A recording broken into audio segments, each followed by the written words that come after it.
Este es mi storytelling. Wendy.com.do.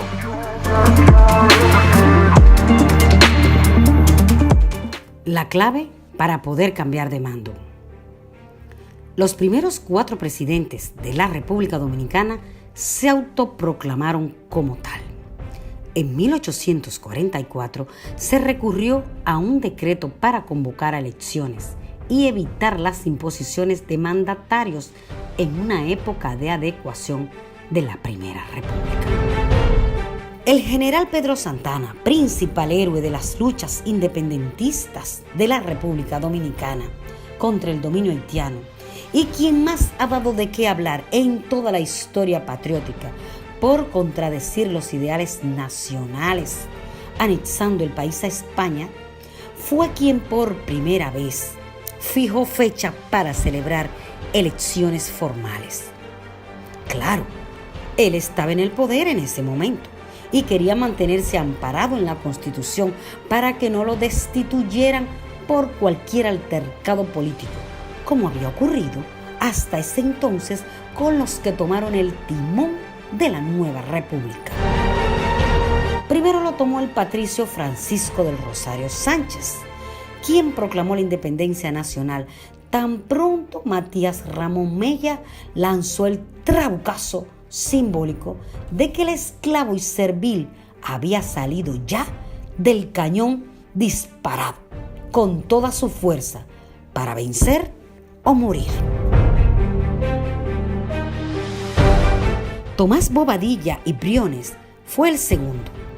Este había participado activamente en la gesta patriótica, pero desde un punto de vista temeroso de que no se pudiera mantener el estatus del país soberano logrado el 27 de febrero de 1844. Él pertenecía al grupo de los proteccionistas. Ante el disgusto de los trinitarios por la línea política que desarrollaría Bobadilla con tendencia a la anexión del país a otros países, nuevamente lograron llevar al poder a su héroe nacional, Francisco del Rosario Sánchez, pero Santana le tumbó el pulso arrebatándole el mandato.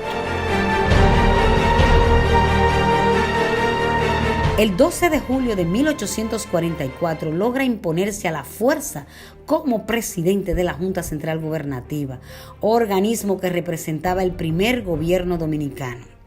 Santana procede 12 días después, el 24 de julio de 1844, a emitir un decreto muy parecido al de la ley electoral actual.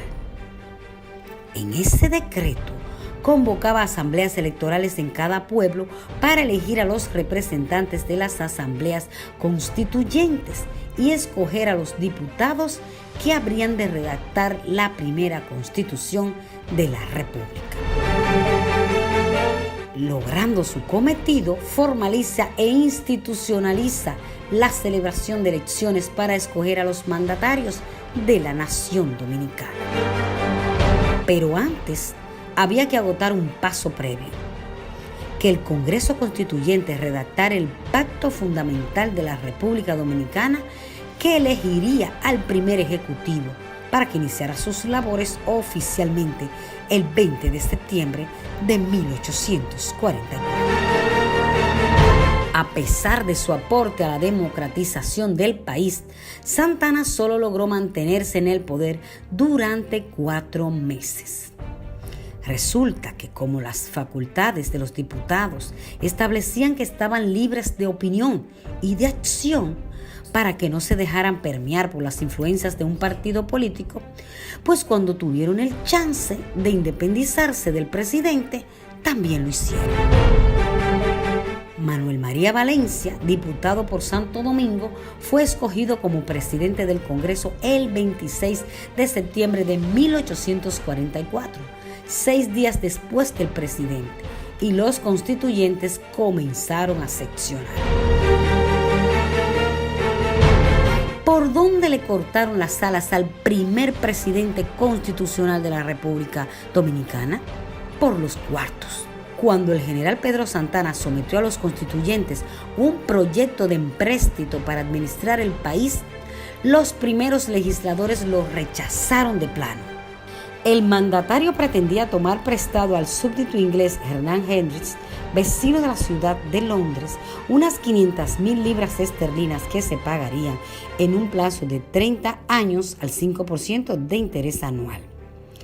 El Congreso vetó a unanimidad el proyecto por considerarlo demasiado usurario y un daño grave y perjudicial a la economía naciente del país. Esto le costó la vida más tarde a muchos de ellos. Como había de esperarse, el mandatario reaccionó molesto y de inmediato emitió un decreto de la Junta Central Gubernativa en el cual se asignaba facultades de enjuiciar a los legisladores por el crimen de traición a la patria.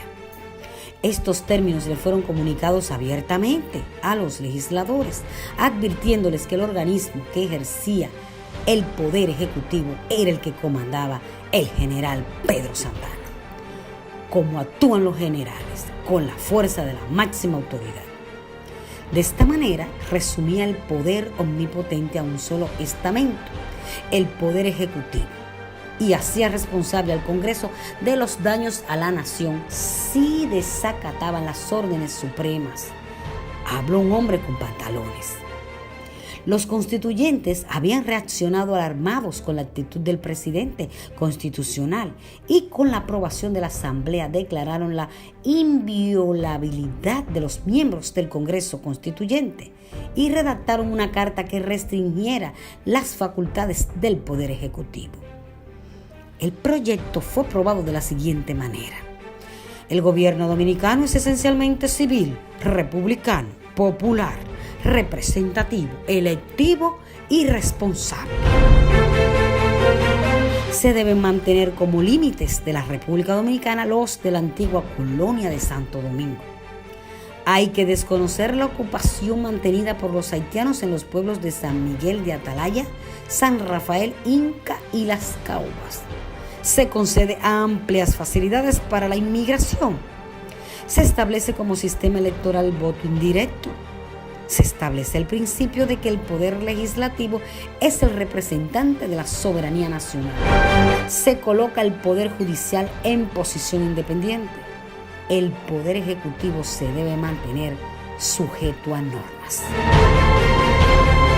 Como ha de entenderse, el general Pedro Santana, habiendo sido formado en las filas militares y entender que gobernar es cosa de hombres armados, se negó a asumir la presidencia de la República en las condiciones establecidas por los constituyentes. Tras algunos enfrentamientos que conllevaron la movilización de las fervientes tropas de Santana, temidas tanto por los haitianos como por los dominicanos, se le ampliaron los poderes al Poder Ejecutivo en la redacción de la Constitución Final del 6 de noviembre de 1844.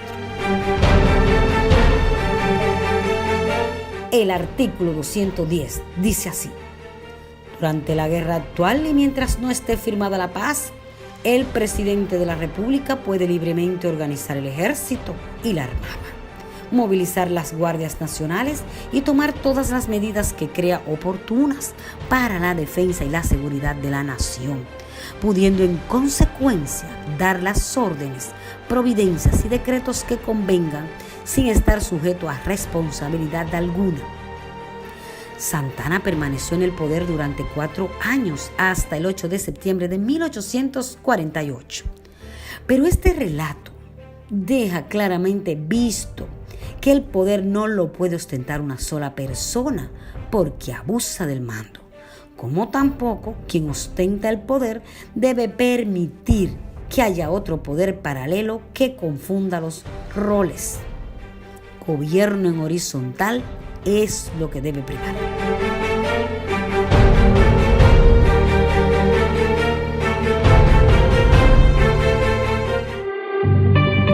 Este es mi storytelling.